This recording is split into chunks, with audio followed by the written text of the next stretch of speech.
The wind howled across the dusty plains of the frontier, carrying sand and the faint smell of rain. In the distance stood a small logging camp where the workers moved like tired shadows under the gray sky. Among them was a thin young woman named Eliza. Eliza wasn't like the other workers. Her body was weak and a constant cough shook her chest. Some said she had been sick since childhood. Others whispered she had once come from a good family before everything collapsed. But in the harsh world of the frontier, no one cared about stories. All that mattered was work, and Eliza couldn't work fast enough. Every morning the camp boss, a thick-necked man named Harold Briggs, would shout at her the moment he saw her moving slowly with the buckets of water. "Faster," he roared one morning, his boots crunching on the frozen dirt. "You think food is free here?" I'm trying, sir," Eliza whispered, struggling to breathe. Her hands trembled as she lifted the heavy bucket. A violent cough bent her in half. The other workers looked away. They had learned long ago that helping someone only brought trouble. Harold's face twisted with anger. "You sick rat," he growled. "Crack!" The sound of his belt echoed across the yard as it struck her back. Eliza collapsed into the dirt, gasping. "Too sick to work, huh?" he sneered. "Then maybe pain will wake you up." Another strike landed. And another. The workers stood silent. Some clenched their fists, but none dared step forward. In the Wild West, a poor worker had no rights. Finally, Harold spat on the ground beside her. "Get up," he barked, "or I'll throw you out to the wolves tonight." Eliza slowly pushed herself up, tears mixing with the dust on her face. "Yep, sir." But as she picked up the bucket again, something changed. A new rider had arrived. At the edge of the camp stood a tall cowboy beside a dark horse. His hat shadowed his face, but his sharp eyes watched everything. His name was Daniel Carter, and he had seen the entire thing. Daniel was known across the frontier as a quiet man.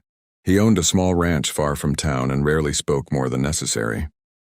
But one thing he hated more than anything was cruelty. He walked slowly toward the camp boss. Harold noticed him and smirked. "Well, look what we got," he said. "A visitor." Daniel's voice was calm. "You hiring workers?" "Maybe," Harold shrugged. "Depends what they're worth." Daniel glanced at Eliza. She was still struggling to carry the bucket, her body shaking. "You pay them to beat them?" he asked quietly. The yard fell silent. Harold laughed. "She's useless," he said. "Too sick to work, but too stubborn to die." Eliza froze. Those words were nothing new to her. She had heard them every day, but something about hearing them in front of a stranger made her cheeks burn with shame. Daniel's jaw tightened. "How much do you owe her?" he asked. Harold blinked. "What?" Daniel reached into his coat and pulled out a small leather pouch. I dropped them. The ride to Daniel Carter's ranch took most of the day. The plains stretched endlessly in every direction, golden grass bending beneath the strong western wind. Eliza had never traveled so far from the logging camp before. Every mile they rode made the cruel place feel more distant, like a bad dream slowly fading behind them. But her body was exhausted. By the time the sun began to sink toward the mountains, Eliza could barely stay upright on the horse. Daniel noticed. "Hold on," he said gently, slowing the horse near a wooden gate. Beyond it stood a quiet ranch house surrounded by a few barns, a corral and open land dotted with cattle. It wasn't large or fancy, but it looked peaceful, far from the harsh world Eliza had known. "We're home," Daniel said.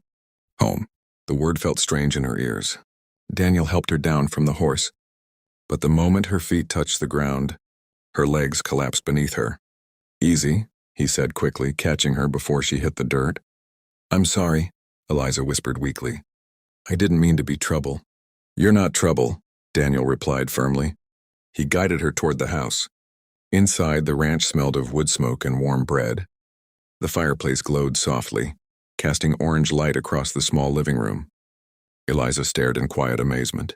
She had forgotten what warmth felt like. Daniel pulled a chair beside the fire. "Sit." She obeyed slowly, her hands trembling. He disappeared into the kitchen and returned with a bowl of soup and a cup of hot tea. "Drink this," he said. Eliza hesitated. "No tricks," he added calmly. Her cheeks reddened. I didn't mean—" "I know," he said softly. Slowly she lifted the spoon. The soup was warm and rich, filled with vegetables and small pieces of meat. The taste alone almost made her cry. She hadn't eaten real food in months. Daniel sat across the room quietly, giving her space. After a few minutes, Eliza's voice broke the silence. "Why are you doing this?" Daniel looked at the fire before answering. "My mother was sick most of her life," he said. "People treated her like she was worthless." Eliza lowered her eyes. "She wasn't," he continued. "And neither are you." The words hit her harder than any whip ever had. She blinked quickly, trying to stop the tears forming in her eyes. No one had ever defended her before. When she finished the soup, exhaustion finally caught her. Daniel stood. "Come on." He led her down a small hallway to a simple bedroom. Clean blankets covered the bed, and a lantern glowed softly on the nightstand. "You can sleep here," he said. Eliza froze. For me?" Daniel raised an eyebrow. "You think I'd make a sick woman sleep in the barn?" "I've slept in worse places," she whispered. "I'm sure you have." He placed an extra blanket at the foot of the bed. "If you need anything, I'll be in the next room." Eliza nodded slowly. "Thank you. Mr. Carter." "Daniel," he corrected.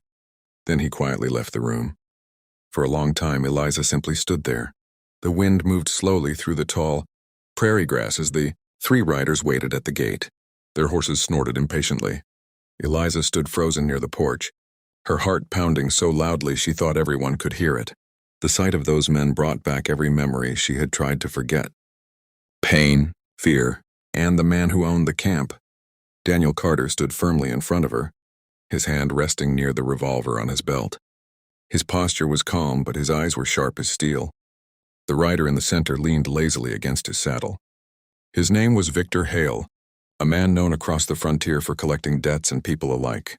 "Move aside, cowboy," Victor said with a thin smile. "We're taking the girl." Daniel didn't move. "She's not going anywhere." Victor chuckled. "You must not understand. She belongs to Mr. Briggs, the camp boss you bought her from. Turns out he didn't have the right to sell." Eliza's stomach dropped. Daniel's voice remained steady. "I paid the debt he named." Victor shrugged. "Maybe, but our boss says she still owes him years of work." Tom, the older ranch hand, quietly stepped beside Daniel. 3 against 2, Tom muttered. "Not great odds." Daniel replied calmly, "We've handled worse." Victor sighed dramatically. "Listen, cowboy. I'm trying to be polite here. Hand her over and we ride away. No trouble." Behind Daniel, Eliza whispered in panic. "You don't have to fight them," she said. "I'll go back." Daniel glanced over his shoulder. "No." "But they'll kill you." Daniel's expression softened slightly. "Not today." Victor lost his patience. "Enough talking." He raised his hand. The 2 men beside him lifted their rifles. In the same instant, Daniel's revolver flashed from its holster. Bang! One rifle flew from a rider's hands as the bullet struck the barrel. The horse reared, throwing the man to the dirt. Tom fired his shotgun into the air with a thunderous boom that made the second rider panic and pull back. Dust exploded across the yard as horses bucked and men shouted. Victor cursed. "You stupid ranch fool." Daniel fired again. This time the bullet struck the ground inches from Victor's horse, forcing it to step back nervously. Daniel's voice cut through the chaos like a blade. "Next one won't miss." The yard fell silent again. Victor looked at his fallen man who was scrambling to stand. Then he looked back at Daniel. "You're risking your life for a sick girl?" He sneered. Daniel's reply was simple. "Yes." Victor studied him for a moment. Then his lips curled into a cold smile. "You just made a powerful enemy, cowboy." He turned his horse slowly. "Let's go." The riders backed away from the gate, dragging their injured partner with them. But before leaving, Victor shouted one last warning. "This isn't finished!" The sound of hooves faded across the plains. Silence returned to the ranch. Eliza collapsed onto the porch steps, shaking. Daniel quickly knelt beside her. Spring arrived slowly across the prairie. The harsh winter winds faded, replaced by warm sunlight and fields of fresh green grass. Life at Daniel Carter's ranch had settled into a peaceful rhythm. Eliza had changed more than she ever imagined. Her cheeks now held color, her steps were stronger, and the constant fear in her eyes had begun to disappear. She moved around the ranch house confidently, humming quietly while cooking or feeding the chickens. Tom often joked, "A few more months and you'll be bossing Daniel around." Eliza laughed. "I think the cows already do that." Daniel, standing near the fence repairing a loose board, shook his head. Cows listen better than cowboys. Life felt simple, but the frontier rarely allowed peace to last. One evening, as the sun dipped low over the horizon, a cloud of dust appeared in the distance. Tom noticed it first. He narrowed his eyes. That's too much dust for cattle. Daniel stepped onto the porch beside him. How many? Tom squinted harder. At least 10 riders. Eliza's heart immediately tightened. Daniel didn't need to guess. They came back, she whispered. Within minutes, the riders reached the ranch gate. This time there were many more. At the front rode Victor Hale again, but beside him was a heavier man with cold gray eyes and a cruel smile. Harold Briggs, the camp boss. He stared at Eliza like a man looking at something stolen from him. Well now, Briggs said loudly. Look at that. Eliza felt Daniel step slightly in front of her again. Victor grinned. Told you we'd be back, cowboy. Briggs leaned forward in his saddle. You stole my worker, he said coldly. And now you're going to give her back. Daniel's voice stayed calm. She's not yours. Briggs laughed harshly. Everything in these lands belongs to someone stronger. Tom quietly loaded his shotgun. Well then, Tom muttered. Today might get interesting. The riders slowly spread out surrounding the ranch yard. Eliza grabbed Daniel's sleeve. You can't fight all of them. Daniel looked at her. I won't have to. He stepped forward and shouted across the yard. You men working for Briggs, listen carefully. Some of the riders looked uncertain. Daniel continued. That girl worked your camps. You saw how she was treated. A few riders shifted uncomfortably. Ask yourself something, Daniel said. If he treats her that way, what happens when one of you gets sick? Briggs shouted angrily. Don't listen to him! But Daniel's words had already landed. One rider near the back spoke up. He's not wrong, boss. Another muttered. I saw that girl get whipped half to death. Victor looked irritated. Quit whining. Briggs' face turned red with rage. You're all getting paid to bring her back. But suddenly 2 riders turned their horses away. Then a third. One by one, doubt spread across the group. Victor swore under his breath. Soon only 4 men remained beside Briggs. Tom chuckled quietly. Looks like your army's shrinking. Briggs snarled. Summer came to the plains with warm wines and golden fields that stretched farther than the eye could see. Life on Daniel Carter's ranch had never felt so alive. The cattle moved calmly across the pasture. The barns were full of fresh hay, and the ranch house that once stood quiet and lonely now echoed with laughter. Eliza stood outside the kitchen door early one morning, hanging freshly washed cloths on the line. The sun had barely risen, painting the sky in pale pink and orange. A few months ago she could barely stand without coughing. Now she worked steadily, her movements strong and confident. Tom rode into the yard on his old horse, tipping his hat when he saw her. Well now, he said with a grin. Looks like the boss is already working. Eliza laughed. The boss is Daniel. Tom shook his head. Not anymore.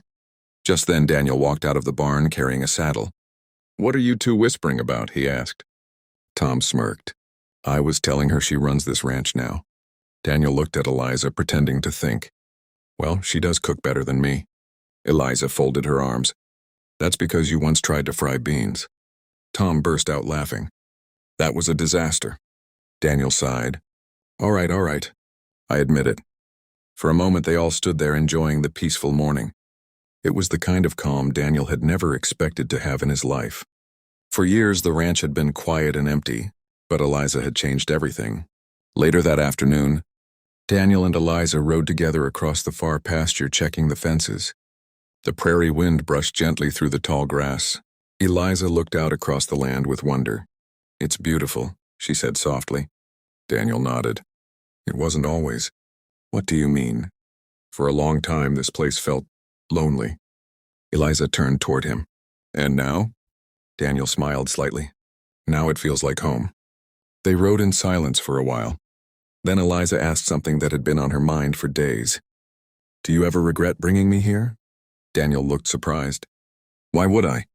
You could have stayed out of trouble that day at the camp. Daniel chuckled. Trouble usually finds me anyway. But then his voice became more serious. I don't regret it for a second. Eliza felt warmth spread through her chest. Before she could respond, they heard something unexpected. Children laughing. Both of them looked toward the road. A small wagon was approaching the ranch. Inside were a woman and two young children. Daniel frowned slightly. Visitors? The wagon stopped near the gate. The woman climbed down nervously. Excuse me, she called. Daniel and Eliza rode closer. Yes? Daniel asked kindly. The woman looked tired and frightened. We were told there's a ranch around here where people help those who need work. Eliza's eyes widened. Who told you that? The woman hesitated. A man named Victor. Victor Hale. Daniel blinked in surprise.